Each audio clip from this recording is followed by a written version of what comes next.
Since 1950, the Rust Belt has lost more than 6 million people. An exodus so massive, it's as if millions of Americans simply vanished into thin air. And in 2025, the bleeding hasn't stopped. It's accelerating. These were once America's industrial titans. Cities where steel, cars, and glass built the middle class. But today, their factories are tombs. Their neighborhoods, hollow shells. Entire downtowns sit in silence, as if the life was drained overnight. Jobs have collapsed, families are fleeing, vacant homes crumble as weeds reclaim the streets. The very cities that once powered America's rise are now symbols of its decline. And while the whole region is unraveling, nowhere is the collapse more visible than in 10 Rust Belt cities that have together lost more than 2.2 million people since 1950. Today, we count them down. And the final city on this list may shock you most of all. Cleveland has lost more than 500,000 residents since its peak. A number so staggering, it's as if the entire population of Atlanta packed up and vanished. What was once the proud sixth city of America has become a hollowed-out reminder of how quickly greatness can fade. At its height in the 1950s, Cleveland was booming. Factories roared, the steel mills lit up the night, and the city was one of the richest per capita in the nation. But today, entire neighborhoods are scarred with vacancy. Nearly 1 in 5 homes sits empty, their windows broken, weeds pushing through cracked sidewalks. The echoes of prosperity have been replaced with silence. Or worse, the heavy hum of decline. The numbers are merciless. Cleveland's population has plunged from 915,000 in 1950 to barely 360,000 today, a collapse of more than 60%. The jobs that once anchored the middle class disappeared as the steel and auto industries shrank, leaving behind unemployment, poverty, and a tax base unable to support the city's size. Nearly 30% of residents live in poverty, double the national rate. The housing market tells its own grim story. While national home prices have surged to record highs, Cleveland's median home value hovers around $120,000, less than half the U.S. average. For many, their homes are worth little more than they were decades ago, locking families into neighborhoods where opportunity has already left. Vacant lots dot the landscape, silent reminders of a time when every block held life. And yet, Cleveland is not just numbers on a chart. It is human stories stitched into every empty factory, every shuttered storefront, every house with a for sale sign that never seems to come down. It's the story of parents watching their children leave for good, chasing opportunities in Columbus, Chicago, or further west, knowing full well they may never return. Still, there are flickers of resilience. A revitalized downtown, a push in healthcare and tech. But for every building restored, there are 10 more collapsing. For every new restaurant, there are whole districts still abandoned. The weight of history presses down harder than the sparks of revival can lift. Cleveland stands as both a warning and a question. If a city once so mighty, so central to America's rise, can fall this far, what does that say about the strength of the nation's other industrial giants? And perhaps more haunting, if Cleveland has already lost more than half its people, how many more can it lose before it ceases to be a city at all? Buffalo has lost more than 300,000 people since its peak, a decline so severe it's as if the city has been cut in half. Once the nation's 8th largest city, Buffalo was a powerhouse of steel, grain, and shipping. Today, it is a city still haunted by that fall. In 1950, Buffalo's population stood at 580,000. By 2025, it is estimated to hover around 275,000, a loss of over 52%. That collapse tells a story not just of jobs disappearing, but of an entire identity being erased. The decline began when the St. Lawrence Seaway opened in 1959, diverting shipping traffic away from Buffalo's port. Steel and manufacturing jobs soon followed, vanishing by the tens of thousands. Factories closed, tax revenues evaporated, and whole neighborhoods slid into poverty. The economic wounds still cut deep. Buffalo's poverty rate hovers near 28%, far above the national average. Median household income is roughly $45,000, nearly $20,000 below the U.S. median. Families who stay face a constant uphill battle against wages that lag behind and industries that never return. The housing market reflects the stagnation. While the national median home value has surged past $350,000, Buffalo sits at around $210,000, far lower and slow to appreciate. Though cheaper housing may sound like an advantage, here it is a symptom of disinvestment. Vacant homes dot older neighborhoods, their values frozen, while inflation eats away at what little wealth remains. And then there is the climate. Buffalo is no stranger to snow, but the record-breaking blizzard of 2022, which killed dozens and buried the city under 6 feet of snow, was a painful reminder of how harsh winters fuel outmigration. Year after year, families pack up not just for jobs, but for better weather, knowing Buffalo's winters can be as unforgiving as its economy. Yet, like other Rust Belt cities, Buffalo shows flashes of resilience, a medical corridor growing downtown, modest tech investments, the resurgence of the waterfront. But these sparks of revival cannot mask the fact that the city remains far smaller, poorer, and weaker than it was in its prime. Buffalo's story is one of cold winds and colder statistics, a reminder of how quickly prosperity can be lost and how difficult it is to claw back. And as its population slips further, one question looms. How many more winters can Buffalo endure before even its resilience freezes over? Few American cities symbolize decline more starkly than Flint, Michigan. Once a proud engine of the auto industry, Flint has seen its population collapse by more than 58% since its peak. In 1960, Flint was home to nearly 197,000 people. Today, in 2025, that number is barely 80,000. At its height, Flint thrived as the birthplace of General Motors. Factories buzzed with workers, paychecks were strong, and neighborhoods were filled with families tied to the auto assembly lines. But as GM shuttered plants and outsourced jobs, the city began to bleed out. Tens of thousands of jobs evaporated, and with them, the stability of Flint's middle class. The economic wreckage is staggering. Flint's median household income hovers near $34,000, less than half the national average. More than 35% of residents live in poverty, one of the highest rates in the country. Entire neighborhoods sit in limbo, with boarded homes and empty lots reminding anyone who visits that this was once a very different place. And then came the crisis that forever stamped Flint's name into American memory, the water disaster of 2014. Lead-contaminated water poisoned thousands, sparking national outrage and leaving a lasting stigma. Even today, despite improvements, the shadow of that tragedy has not lifted. For many, Flint is no longer a city. It's a warning. Housing tells another grim chapter. While the national median home price soars past $350,000, Flint sits around $50,000. Entire blocks have homes worth less than some used cars. Vacancy rates approach 20%, one of the highest in the nation. Investors shy away, and those who remain often find themselves trapped in properties they cannot sell. The combination of economic decline, public health disaster, and relentless population loss makes Flint a city perpetually on the brink. While small-scale revitalization efforts exist, community centers, art projects, modest downtown redevelopment, they are overwhelmed by the sheer scale of the city's collapse. Flint's story is more than numbers on a chart. It is the sound of silence, where assembly lines once roared. It is families forced to leave their hometowns in search of clean water, stable jobs, and a better life. It is the hollowed-out streets, where hope feels like a memory more than a reality. And so, as Flint continues to lose people year after year, the question becomes, can a city survive when the very word Flint has become synonymous with crisis? Gary, Indiana, once stood as a proud capital of American steel. In 1960, the city reached its peak with 178,000 residents. Today, barely 65,000 remain, a staggering decline of nearly 65%.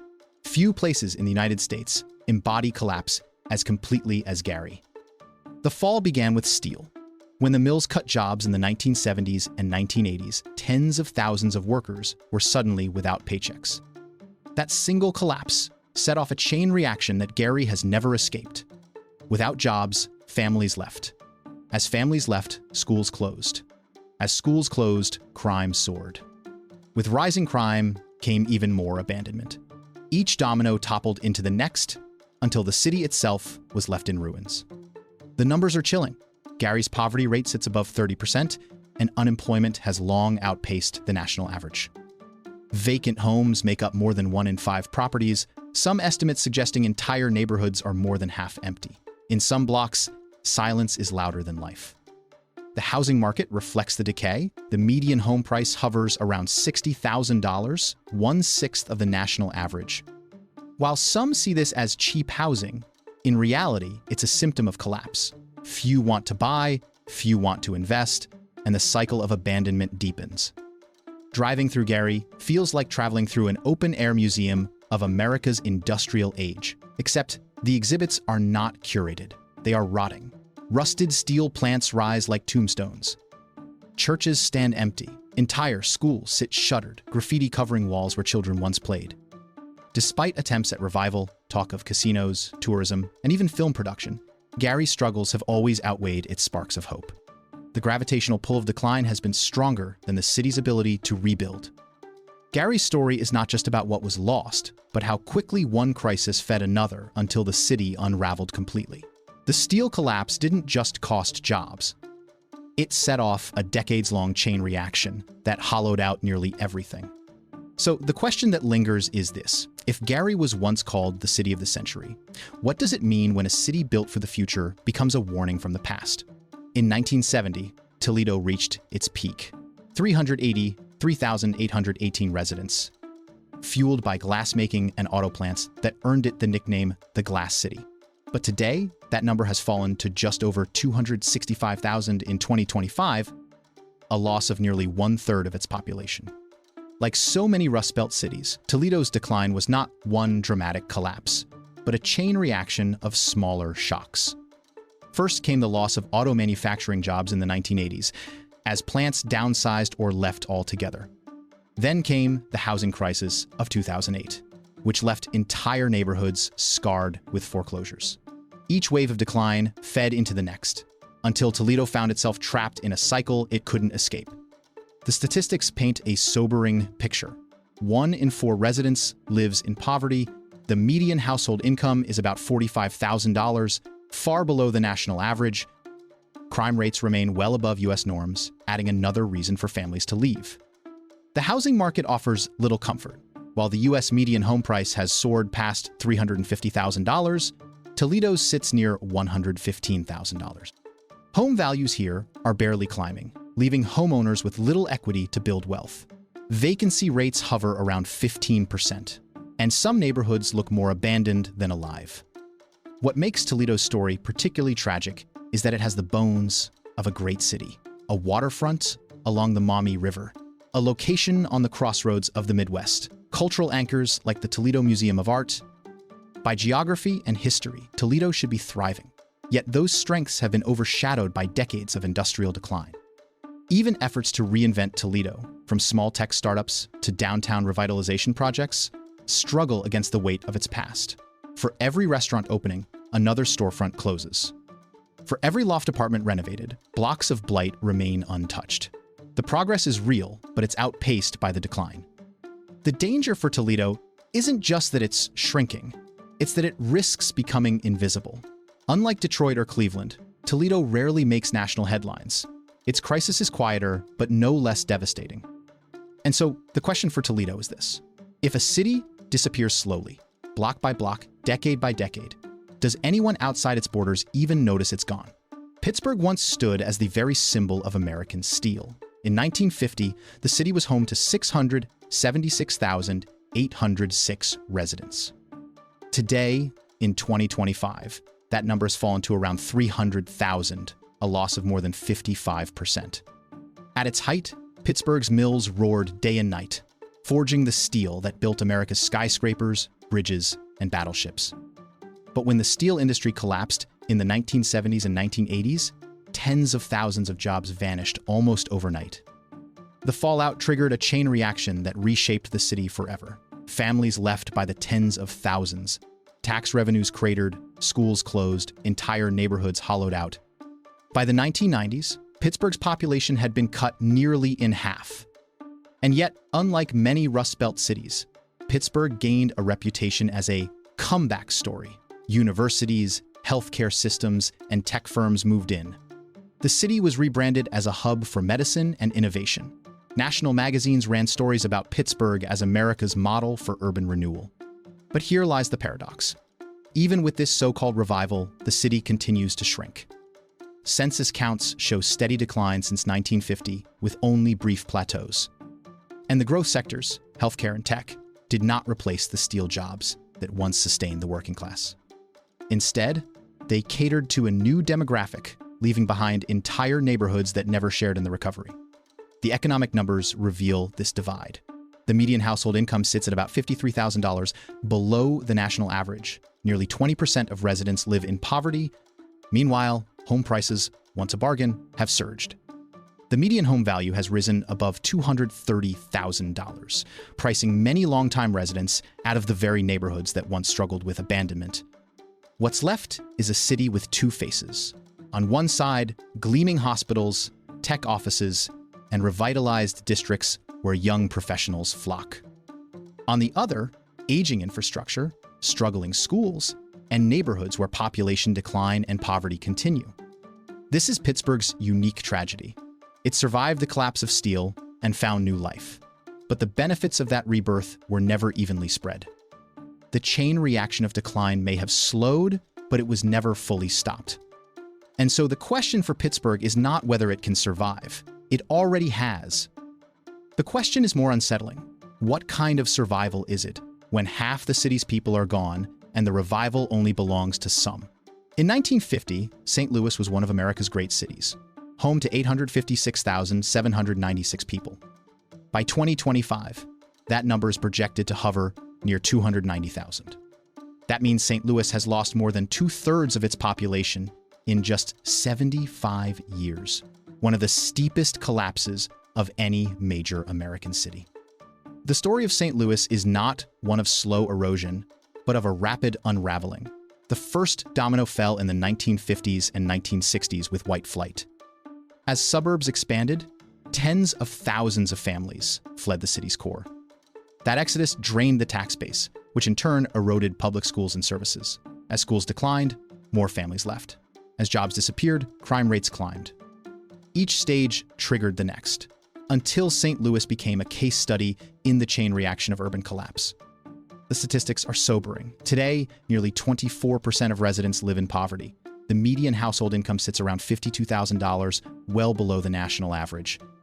Entire neighborhoods are marked by blight, with vacancy rates pushing 20%. Walk through certain districts, and block after block is scarred by boarded-up homes and empty lots. Crime has added another brutal layer. St. Louis consistently ranks among the nation's most dangerous cities, with violent crime rates more than 4 times the national average. For many families, the choice to leave is not just economic. It is about survival. Housing tells its own grim tale. While the U.S. median home value has surged past $350,000, St. Louis homes average closer to $170,000.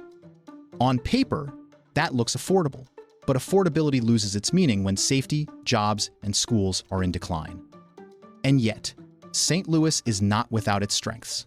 The iconic Gateway Arch still stands as a symbol of American expansion. The city remains home to major universities, cultural institutions, and a proud baseball tradition. But those bright spots cannot obscure the truth. St. Louis is shrinking, and shrinking fast. Unlike Pittsburgh, which remade itself after steel, or Detroit, which still fights for reinvention, St. Louis has not found a new identity strong enough to stop the bleeding. Its collapse feels less like a single industry's failure and more like a system-wide breakdown. And so the haunting question remains, if a city loses 2 out of every 3 people it once had, how much longer can it call itself a major city at all? In 1950, Rochester was home to more than 332,000 people. By 2025, that number is expected to sit around 210,000. That means Rochester has lost over 1/3 of its population in just 75 years. But what makes Rochester's story different is how it fell. This wasn't the collapse of steel or auto plants. Rochester was once called the city of innovation. Kodak dominated the film industry, Xerox changed the way the world worked, and Bausch and Lomb built an empire in optics. For decades, Rochester's economy was powered not by raw manufacturing, but by ideas.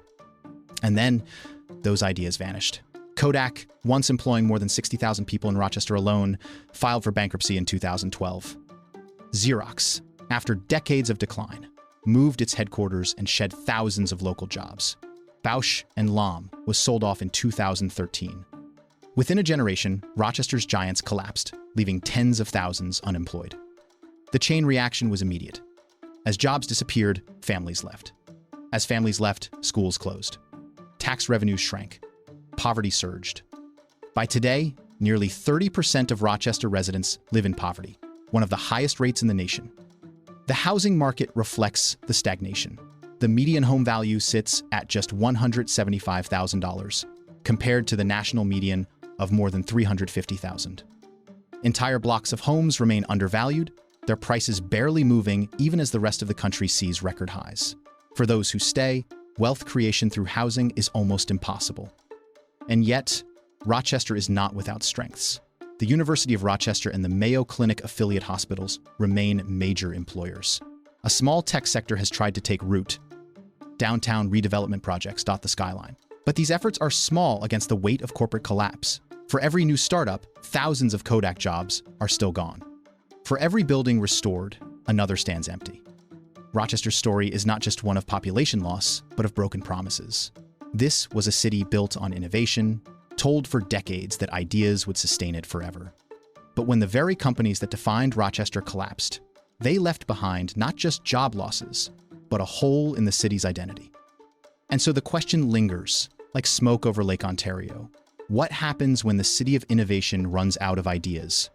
In 1960, Erie, Pennsylvania, reached its peak population of 138,440 people. Today, in 2025, that number is estimated to be barely 92,000. That is a loss of more than one-third of its population in just 65 years.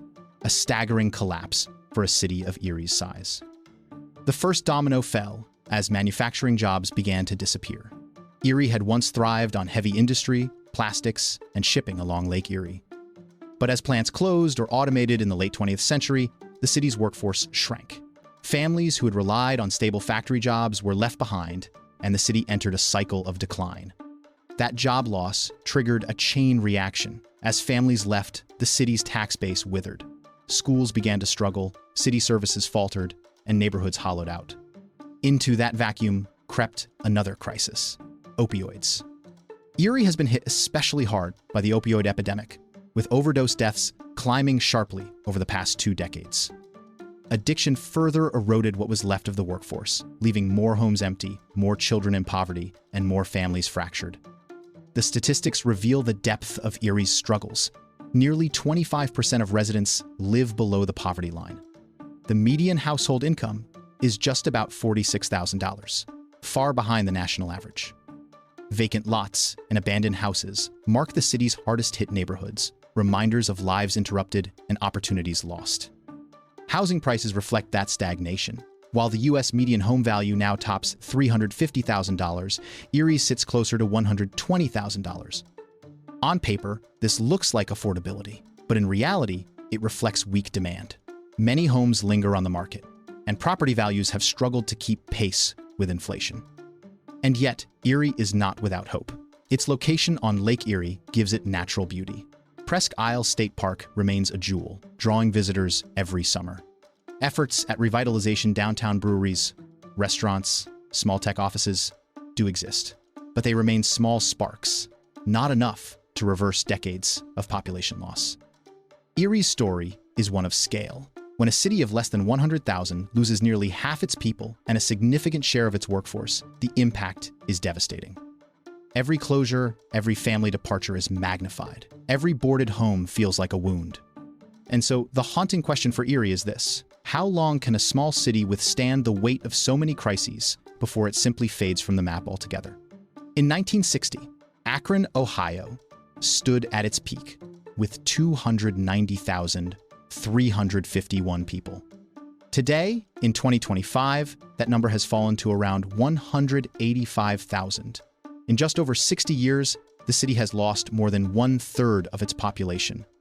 Akron's decline began with rubber, the industry that once defined it. For decades, Akron was proudly known as the rubber capital of the world. home to Goodyear, Firestone, Goodrich, and General Tire. At its height, these companies employed tens of thousands, powering a middle class that filled Akron's neighborhoods with families and opportunity. But beginning in the 1970s, tire production shifted overseas. Factories closed, jobs vanished, and with them, the foundation of Akron's identity crumbled. The collapse of rubber manufacturing triggered a chain reaction that the city has never fully escaped. Without jobs, families moved away. As the population fell, tax revenues dried up. Schools and city services faltered. Entire neighborhoods hollowed out. The statistics are stark. The median household income sits around $46,000, nearly $20,000 below the national average. Nearly 23% of Akron residents live in poverty. The city's housing market tells a similar story. The median home value hovers near $120,000, compared to more than $350,000 nationally. Vacancy rates approach 15%, and some districts are dotted with boarded homes. Yet Akron has not stopped trying to reinvent itself. Anchored by the University of Akron, the city has leaned into polymer science and biomedical research. Goodyear still maintains its global headquarters there, and a growing healthcare sector has provided some stability. Downtown has seen pockets of revival with new apartments, small businesses, and cultural projects. But these sparks of renewal cannot erase the weight of the past. For every new lab job created, thousands of rubber industry jobs were lost. For every restored building downtown, neighborhoods elsewhere remain trapped in decline. The city's reinvention has been partial, enough to slow the bleeding, but not enough to stop it. And that is the paradox of Akron. It is no longer the rubber capital, but it has not yet found a new identity powerful enough to replace it. It is caught between what it once was and what it hopes to be. So the final question Akron leaves us with is this. If a city loses the very identity that once defined it, can it ever truly find a new one? Or does it simply fade into the shadow of what it used to be? 10 cities, 10 stories of collapse. From Cleveland's vanished 500,000 to Akron's lost identity, each city tells the same haunting truth. America's industrial heartland has been bleeding out for generations. Together, these 10 Rust Belt cities have shed more than 2 million people since their peaks. Once they forged steel, built cars, and pioneered inventions that shaped the modern world. Today, they stand as monuments to decline, hollow neighborhoods, crumbling factories, and futures that feel more fragile with each passing year. But their collapse is not just about lost jobs or shrinking populations.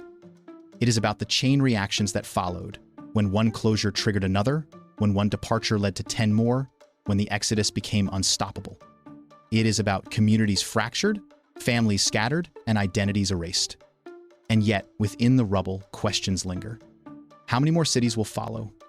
How many more neighborhoods will vanish? And at what point does decline stop being local and start being a mirror of something larger in America itself? The Rust Belt story is not just regional.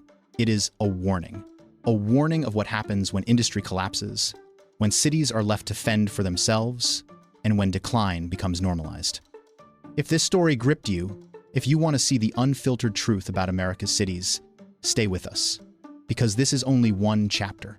Make sure to subscribe to Shifting America for more stories like this.